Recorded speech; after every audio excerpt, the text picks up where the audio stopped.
Imagine standing on the walls of the greatest city on earth. Behind you, 1,000 years of history. The libraries, the churches, the palaces of an empire that has survived barbarian invasions, civil wars, plagues, and crusades. An empire that preserved the knowledge of the ancient world while Europe descended into the Dark Ages. In front of you, 80,000 soldiers. The largest army ever assembled in the medieval world, equipped with the most advanced weapons ever built. And at the center of that army, a weapon so powerful it will change warfare forever. A cannon so large it takes 60 oxen to move and can hurl a half-ton stone ball over a mile. This is May 29th, 1453. Constantinople, the city they called the Queen of Cities, is about to fall, and when it does, the medieval world will die with it. The soldiers defending the walls number fewer than 8,000. They are outnumbered 10 to 1. They are exhausted, starving, and watching their city crumble around them, piece by piece, under the relentless bombardment of Ottoman cannons. They know they cannot win, but they will fight anyway, because this isn't just a city. It's the last remnant of the Roman Empire. It's the shield that has protected Christian Europe from Eastern invasion for 1,000 years. And today, that shield is about to break. What you're about to witness is not just the fall of a city, it's the end of an age, the moment when the medieval world gave way to the modern, when gunpowder proved stronger than stone walls. When a 21-year-old sultan proved that audacity and innovation could topple an empire that had stood since the time of Constantine. This is the story of the last day of Byzantium, the day Constantinople fell, and the world changed forever. To understand why the fall of Constantinople mattered, you must first understand what Constantinople was. In 1453, Constantinople had stood for 1,123 years. Founded by the Roman Emperor Constantine in 330 AD, it was built to be the New Rome, a Christian capital for a Christianized empire, and for over a millennium, it had been the richest, most cultured, most strategically important city in the world. The city sits at the crossroads of continents. To the north, the Black Sea. To the south, the Mediterranean. Between them, the narrow strait of the Bosphorus, the gateway between Europe and Asia. Control Constantinople, and you control the trade routes that connect east and west. The city is surrounded by water on 3 sides, the Bosphorus to the east, the Sea of Marmara to the south, and the Golden Horn, a deep natural harbor to the north. These natural defenses make it nearly impossible to attack from the sea. And on the land side, to the west, rises the most formidable defensive system ever built in the ancient world, the Theodosian walls. 3 layers of walls, one behind the other. The outer wall stands 20 feet high. Behind it, a terrace, then a second wall, 40 feet high. Behind that, another terrace, then the inner wall, 60 feet high, studded with 96 towers. Between the outer wall and the attackers, a 60-foot wide moat, 20 feet deep. For 1,000 years, these walls were considered impregnable. Armies had tried to breach them. All had failed. The Avars tried in 626. They failed. The Arabs besieged the city twice, in 674, 678, and 717. Both times they failed. The Crusaders managed to take the city in 1204, but only through betrayal and the sea gates, not by breaching the land walls. The walls had never been broken by force. Until now. Because in 1453, the Sultan of the Ottoman Empire, Mehmed II, possessed something no previous attacker had: cannons, giant, monstrous siege cannons, unlike anything the world had ever seen. Mehmed II became Sultan in 1451, at the age of 19. He inherited an empire that surrounded Constantinople on all sides. Ottoman territory stretched across Anatolia and into the Balkans. Constantinople was an isolated Christian island in an Ottoman sea, reduced to just the city itself and a few surrounding villages. The Byzantine Empire, once stretching from Spain to Syria, now controlled less than 50 square miles. But Mehmed didn't just want to conquer Constantinople. He was obsessed with it. He studied the city's defenses. He read histories of previous sieges and analyzed why they failed. He consulted engineers, strategists, and scholars, and he came to a conclusion. The walls could not be breached by traditional methods. Scaling ladders would fail. Battering rams would fail. Starvation sieges would take too long and risk intervention from the west. But cannons could work. Mehmed hired a Hungarian engineer named Urban, a master cannon maker who had offered his services to the Byzantine Emperor Constantine IX, but was turned away because Byzantium couldn't afford to pay him. Urban went to Mehmed instead. Mehmed asked Urban a simple question. Can you cast a cannon powerful enough to destroy the walls of Constantinople? Urban answered, I can cast a cannon capable of destroying the walls of Babylon itself. And he did. Urban's masterpiece was a monster, a bronze cannon over 27 feet long, weighing more than 18 tons, with a barrel diameter of 30 inches. It could fire a stone ball weighing 1,200 pounds over a mile. The sound of its firing could be heard 10 miles away. It took 60 oxen and 200 men to transport it from the foundry to Constantinople. The roads had to be reinforced to bear its weight. Bridges had to be rebuilt. The journey took 2 months. But when it arrived outside Constantinople in April 1453, and when it fired its first shot, the Byzantines realized something terrifying. Their walls were obsolete. On April 6, 1453, the Ottoman army completed its encirclement of Constantinople. Sultan Mehmed commanded approximately 80,000 soldiers. The corps was the Janissaries, elite infantry, trained from childhood, fanatically loyal, and among the best soldiers in the world. Alongside them were cavalry, regular infantry, engineers, and thousands of irregular troops, and the cannons. Not just Urban's great bombard, but dozens of smaller siege cannons, positioned along 1.5 miles of siege lines facing the land walls. Inside the city, Emperor Constantine V could muster fewer than 8,000 defenders. About 5,000 were Byzantine Greeks. About 2,000 were foreign mercenaries and volunteers, including a contingent of Genoese soldiers led by a skilled condottiere named Giovanni Giustiniani. The Byzantines also had a secret weapon, Greek fire, a napalm-like incendiary weapon whose formula was a closely guarded state secret. It could burn on water, making it devastating in naval combat. But they had very few cannons, and the ones they had were small, outdated, and liable to explode when fired. The Ottomans also brought a fleet, over 120 ships, to blockade the city from the sea and prevent any relief from the west. The Byzantines responded by stretching a massive chain across the mouth of the Golden Horn, preventing Ottoman ships from entering the harbor. The chain, made of wood reinforced with iron, floated on pontoons and was so strong it had stopped previous naval attacks. For the first few weeks, Mehmed tried everything. He bombarded the walls day and night. The Great Bombard fired 7 times a day, each shot causing the ground to shake and the walls to crack. Smaller cannons fired continuously, keeping the defenders from sleeping, from repairing the damage. The Byzantines fought desperately to repair the breaches each night.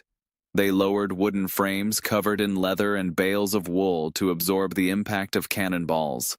They filled the gaps in the walls with barrels of earth and rubble. They worked until dawn, then collapsed from exhaustion, only to wake and do it again. But the walls were crumbling. Slowly, section by section, the ancient defenses were being pulverized into dust. Then, on April 20th, something unexpected happened. 3 Genoese ships, sent by the Pope to aid Constantinople, broke through the Ottoman naval blockade. The Byzantine population, watching from the walls, erupted in celebration. It was the first good news in weeks. Mehmed was furious. He had promised his fleet commanders that no Christian ship would reach the city. They had failed. But Mehmed was nothing if not creative. If he couldn't get his ships into the Golden Horn through the chain, he would go around it. On the night of April 22nd, Mehmed did the impossible. He had his men build a greased wooden roadway over the hill behind the Genoese colony of Galata. Then, using ox teams and thousands of soldiers, he dragged 70 Ottoman ships overland around the chain and launched them into the Golden Horn from the other side.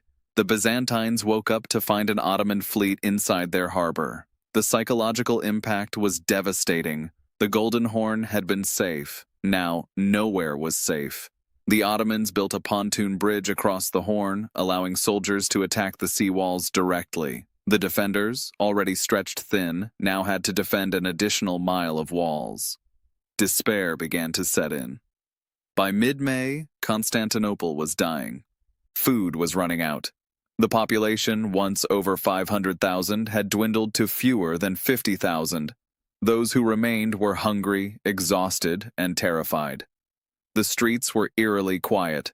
Churches held constant prayer vigils. People whispered prophecies about the end times. Emperor Constantine I walked the walls every day, encouraging the defenders. He slept only a few hours a night, constantly moving between breach points, organizing repairs, making decisions. He knew the situation was hopeless, but he refused to surrender. Mehmed sent multiple offers: surrender, convert to Islam, and the city would be spared. Constantine could leave with honor and be given lands elsewhere. Constantine refused. He sent back a message: "To surrender the city is beyond my authority or anyone else's who lives in it. We have all decided to die with our own free will." On the Ottoman side, Mehmed's advisors were growing nervous. The siege had lasted 7 weeks, longer than expected. Supplies were running low, morale was beginning to crack, and there were rumors that a relief force from Hungary might be marching to Constantinople's aid. Mehmed called a council. Some advisors suggested retreating, regrouping, trying again next year with better preparation. But Mehmed refused. He had committed too much. Retreating would make him look weak. His enemies, both outside and inside the empire, would see it as failure. He decided on one final, massive assault. Everything. Everyone. No reserves held back. If it failed, he would retreat. But if it succeeded, Constantinople would be his. The assault was scheduled for May 29, 1453, just before dawn. On the night of May 28th, both sides prepared for the end.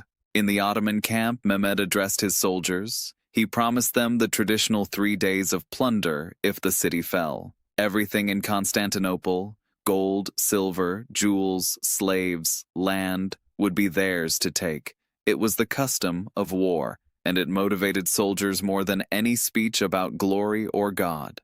Bonfires were lit across the Ottoman lines. Drums beat continuously, horns blared. The Ottomans wanted the Byzantines to know what was coming. They wanted them to be afraid. Inside Constantinople, Constantine XIX gathered his commanders in the Hagia Sophia, the greatest church in Christendom. For weeks there had been religious tension in the city. Byzantium was Orthodox Christian, but some of the defenders were Catholic.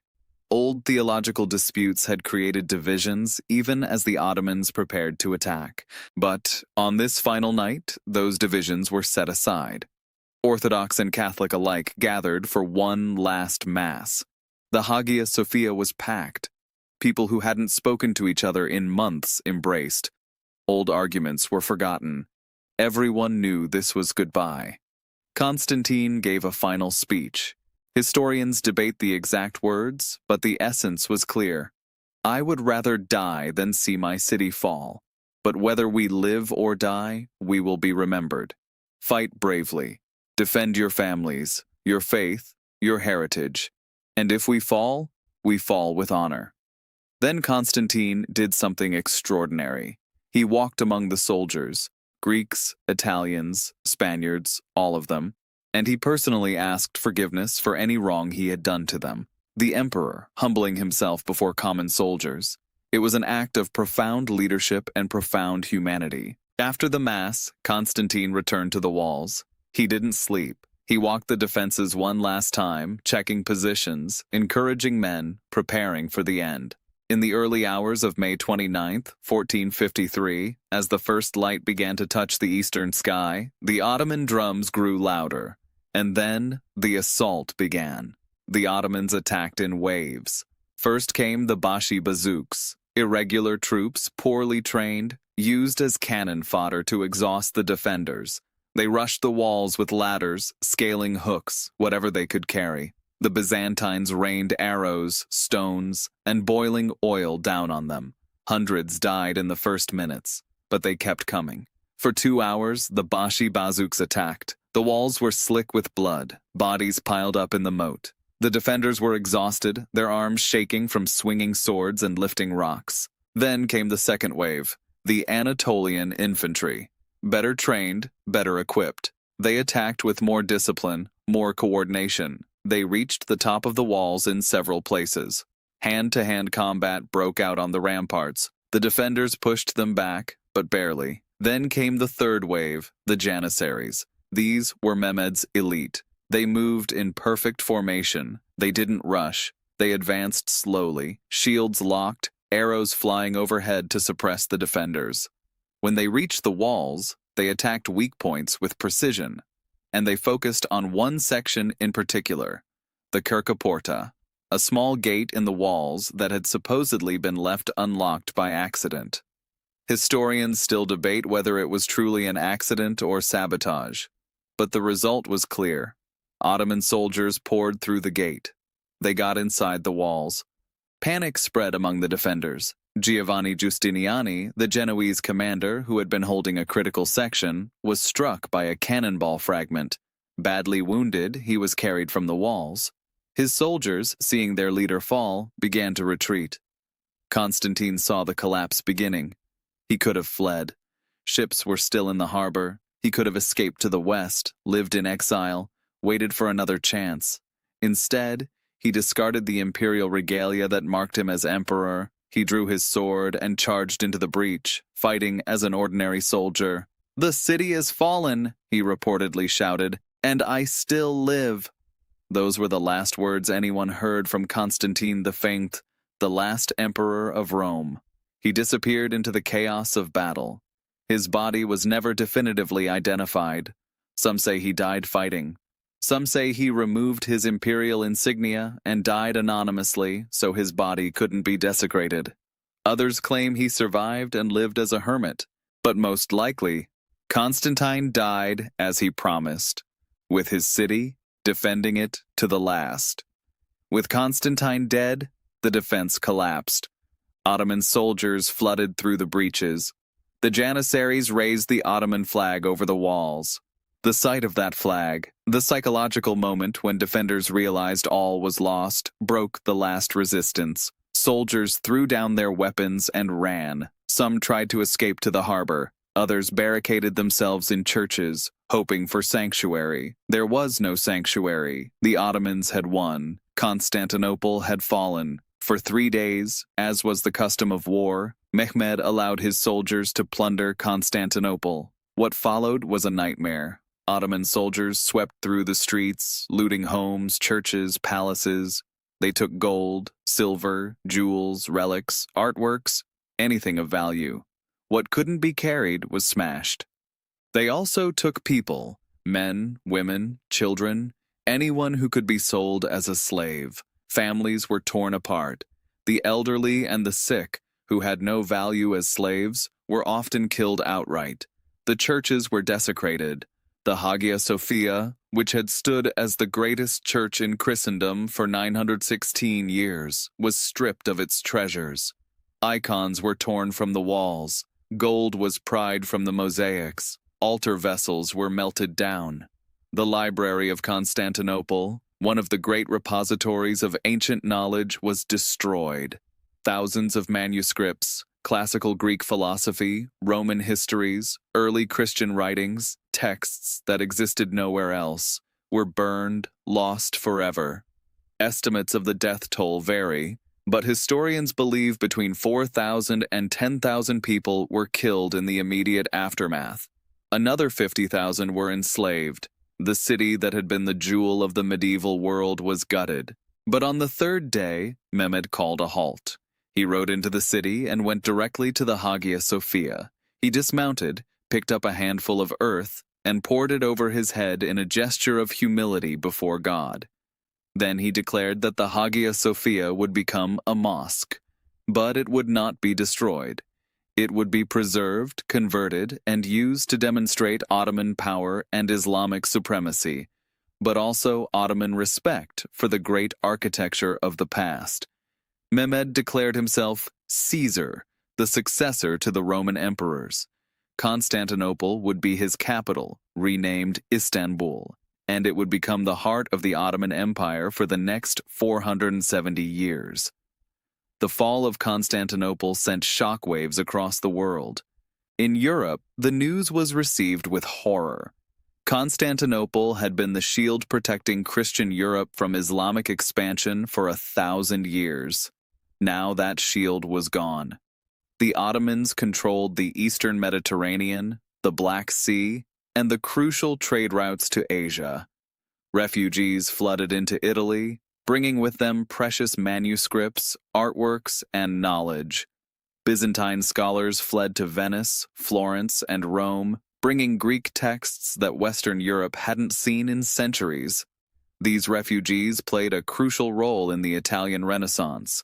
The rediscovery of classical Greek philosophy, literature, and science, much of it preserved in Constantinople, helped fuel the intellectual revolution that would transform Europe. Ironically, the fall of Constantinople helped create the modern world. The loss of the eastern trade routes forced Europeans to look for new ways to reach Asia. Portuguese explorers began sailing south around Africa. Christopher Columbus sailed west, hoping to reach China, and stumbled upon the Americas instead. The fall of Constantinople marked the end of the medieval world and the beginning of the age of exploration, the Renaissance, and the modern era. But for the Byzantines themselves, for the people of Constantinople, there was no silver lining.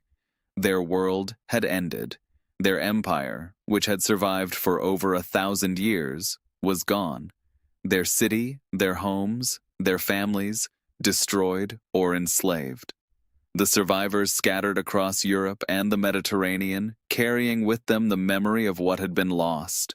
For centuries they dreamed of reconquest, of reclaiming Constantinople. It never happened. The Ottomans held the city until 1922, when the Ottoman Empire itself finally collapsed after World War I. Today, Istanbul is a thriving modern city of 15 million people, the cultural and economic heart of Turkey. The Hagia Sophia still stands, now a museum, a testament to both its Byzantine Christian past and its Ottoman Islamic history. But if you walk through the ancient streets, if you stand before the Theodosian walls, still standing after 1,600 years, you can almost hear the echoes of that final battle, the clash of swords, the screams, the thunder of cannons, and if you listen closely, you might hear the voice of Constantine the Valiant, the last Roman emperor, shouting his final defiance into the chaos. "The city is fallen, and I still live." The fall of Constantinople was not just the end of a city, it was the end of an idea.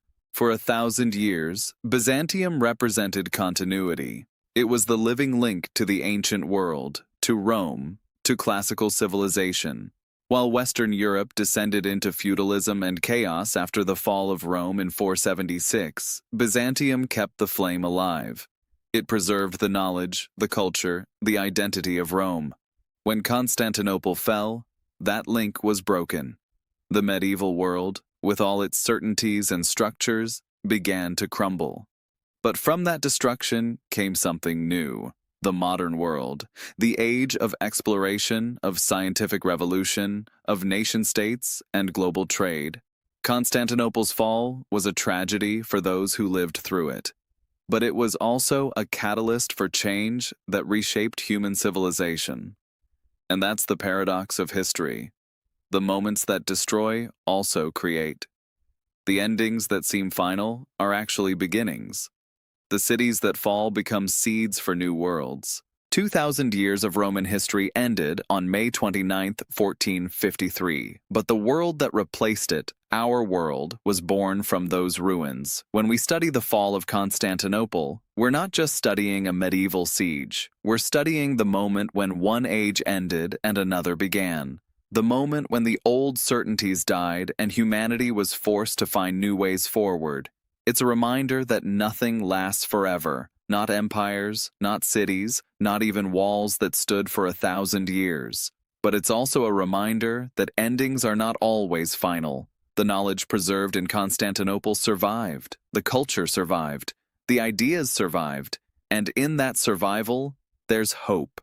Because if the best of Byzantium could outlive the fall of Constantinople, then perhaps the best of our own civilization can outlive whatever ends we face. Empires rise and fall, cities burn and are rebuilt. But the human spirit, the drive to create, to preserve, to remember, that endures. I'm Tim, watching the past so we can understand the present, and together we keep history reborn. I'll see you in the next era.